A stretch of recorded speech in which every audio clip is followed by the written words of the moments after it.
Here's a headline for you. Senior Iranian commander warning of escalation against Israel if the Gaza attacks continue. Specifically, they've been talking about bombing Israel if Israel continues to bomb Gaza. Now they're talking about the Islamic Revolutionary Guard as well. So the Iranians definitely very interested, clearly, in doing what they can to protect Hamas. That story continues to unfold this morning on a couple of different fronts.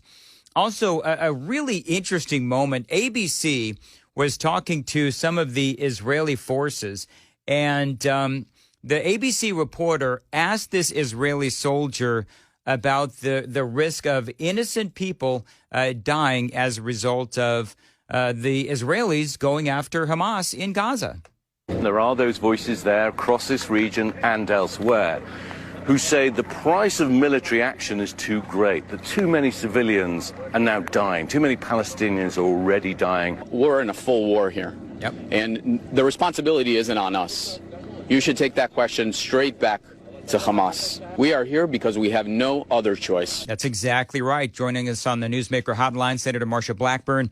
Joining us, I'm assuming, from Washington, D.C. And Senator, President Joe Biden heading off to Israel. And I'm just curious to know what you think about the president deciding to head out and meet with Benjamin Netanyahu. One of the things that is of concern to me, and I'm certain we'll learn more today, is that the president agreed to go only after Israel had agreed to an aid package to go into Gaza. I believe we should be cutting aid to Gaza because we know that Hamas takes that money. It does not go into food, water, shelter, utilities for Gazans. It goes into terrorism. And Israel needs the ability to defend themselves. We do not need to condition that support. And I would prefer for us to fully support Israel as they defend their people and their country. One of the things I find interesting is, we see here across America, you've got these colleges, students and groups within these colleges that are all defending Hamas, and they're defending the Palestinians, and they're critical of Israel, and some even going so far as to say that Israel invited the attack from a week or so ago. From your vantage point, Senator, in Washington, D.C., and I know that you speak to Tennesseans across our state, I've got to ask, you're not hearing that kind of language from Tennesseans. I can't imagine you are. I think most of the folks that I've spoken with, they are 100% behind Israel. They are behind Israel. The majority of Tennesseans are. And I think it was surprising to people when there was a pro-Gaza, pro-Palestine rally in Nashville this weekend, because people in Tennessee primarily and by a large measure support Israel and think Israel needs the ability to defend themselves. They do not want to see aid condition or conditions on Israel's ability to respond. Think of what that would, the message that would send to Americans if we were hit, or as we were hit on September 11th, and then if we were told, well, you could only respond if you did this. You could only protect your country if you agreed to do that. People would be incensed. And I think it's why many people were so curious last night as the news broke that it was a conditioned response, that they were very surprised that Joe Biden would have done that. But, Dan, Joe Biden has been wrong on every foreign policy over his career, and that is not me. That's Bob Gates that said that 10 years ago, that Joe Biden had been inaccurate on his assumptions on every major foreign policy issue. And Jake Sullivan, who has advised him for much of his career, the advice he gets from Jake Sullivan, whether it was the 2015 Iran nuclear deal or this latest hostage exchange that gave Iran a $6 billion boost, or the advice Jake Sullivan gave Hillary Clinton as they cooked up Russiagate. He is wrong in his decisions do not serve our nation and our people and our allies well, and that is why I think he should be removed as the White House National Security Director.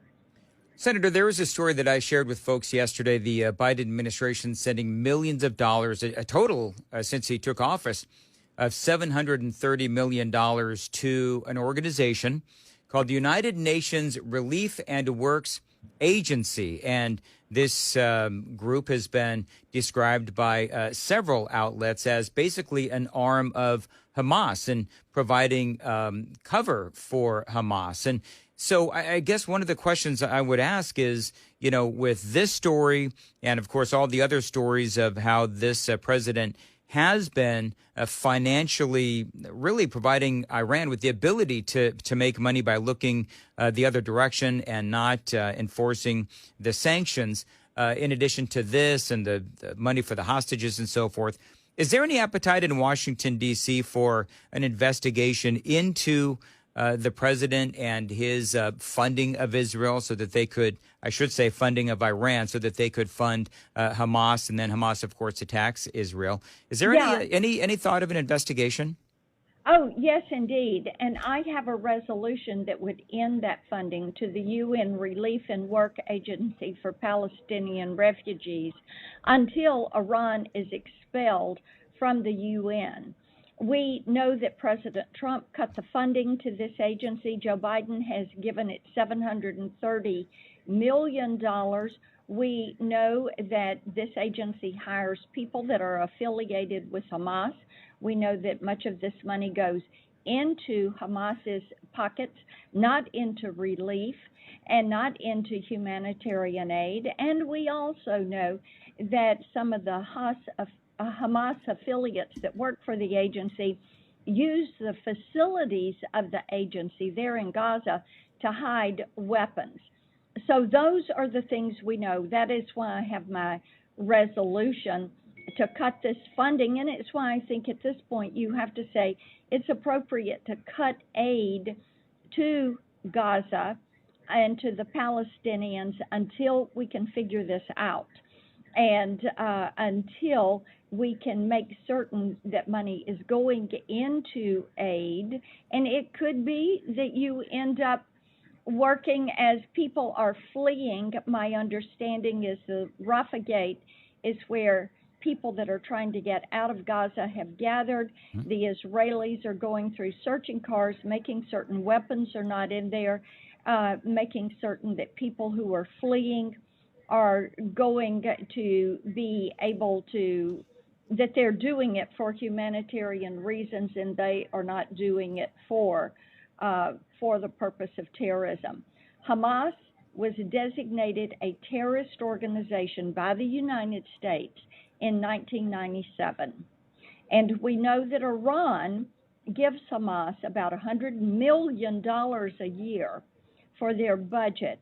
And they also supply training, weaponry, military supplies that Hamas needs to carry out their terrorist act.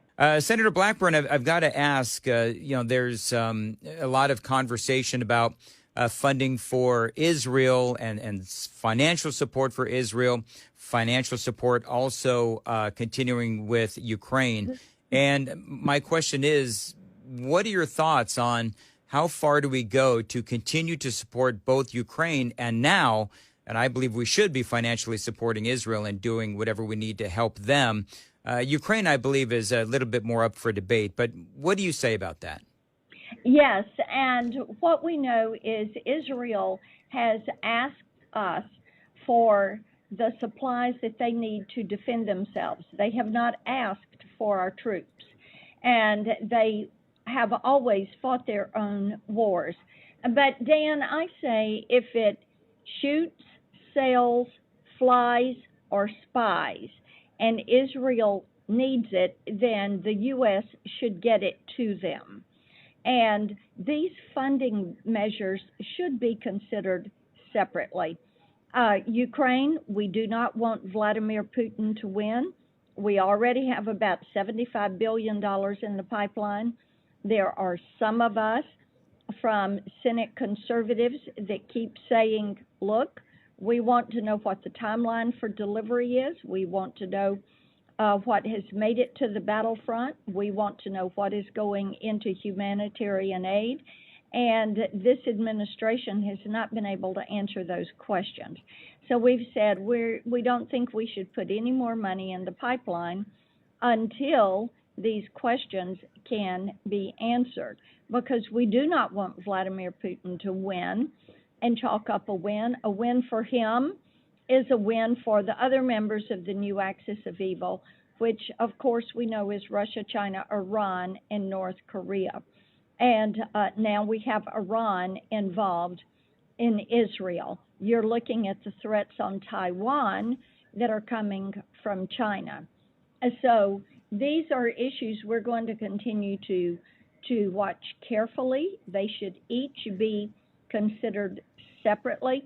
And Dan, I will add to that, the border actually plays into this. We have seen such an uptick in foreign nationals and in individuals that are coming from Iran and from Pakistan and Russia. This month already, they've apprehended 30 Iranians at the southern border. They've apprehended 35 Pakistanis, over 100 Russians, and over 2,000 Chinese. And they are coming into this country.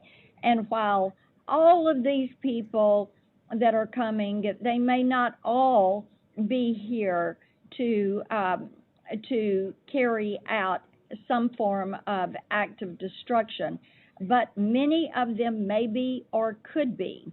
And when you have 246 individuals that have been on the terrorist watch list and thousands who are persons of interest from countries, it is imperative that we secure this southern border now and stop this free flow into our country from the southern border. Senator Marsha Blackburn, thank you very much, as always. And there's so much, and we could go on for an hour with the senator, but time doesn't permit us to. But thank you. We'll have you on again real soon.